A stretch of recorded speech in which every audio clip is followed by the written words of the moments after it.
declaração pro Ney. Olha, Isoca, você nunca mais vai ser chamado pra Patrulha da Insônia. Porque no dia que eu precisei que você estivesse aqui, você não estava. Isso é triste, cara, muito triste. Até o negão chorou.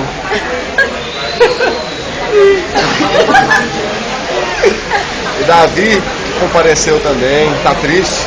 Olha a cara do Davi.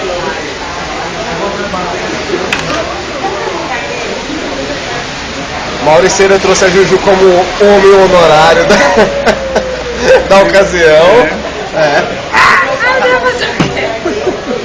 Olha a nossa cara de indignação.